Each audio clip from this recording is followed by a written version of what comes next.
শাপলা শুধু জাতীয় ফুল নয়, গ্রাম বাংলার একটি জনপ্রিয় সবজিও।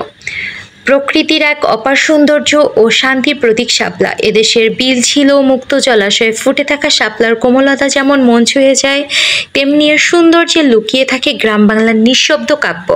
আর এ শাপলা তুলে বিক্রি করেই স্বাবলম্বী এক ইউপি সদস্য। আমাদের কাশিয়ানী প্রতিনিধি মোহাম্মদ আশরাফুজ্জামান জানায়, উপজেলার রাজপাট ইউনিয়ন পরিষদের সদস্য রাম বিশ্বাস দীর্ঘদিন যাবৎ বর্ষার মৌসুমে মুকসুদপুর উপজেলার চান্দার বিল ও হাতিয়াড়া ইউনিয়নের আশেপাশের বিলে শাপলা তুলে দেশের বিভিন্ন জেলায় ট্রাকের মাধ্যমে পাঠিয়ে একদিকে যেমন সবজির চাহিদা পূরণ করছেন, তেমনি বর্ষা মৌসুমে কর্মহীন মানুষের কর্মের ব্যবস্থা করছেন। এ বিষয়ে তিনি বলেন, আমি গত 11 বছর যাবৎ বর্ষার মৌসুমে বিল থেকে শ্রমিক দিয়ে শাপলা তুলে ঢাকা, কুমিল্লা ও চট্টগ্রামে পাঠিয়ে ব্যবসা করে আসছি। শাপলা বিক্রি করে আজ আমি স্বাবলম্বী। আমার এক মেয়েকে কলেজে পড়াচ্ছি, বাড়িতে একটি আধা পাকা ঘর দিয়েছি, এক টুকরো জমি কিনেছি। এক সময় আমার চাল চুলা কিচ্ছু ছিল না, এখন আমি শাপলা তুলে বিক্রি করে ভালো আছি। কম করে 500 নৌকো আছে।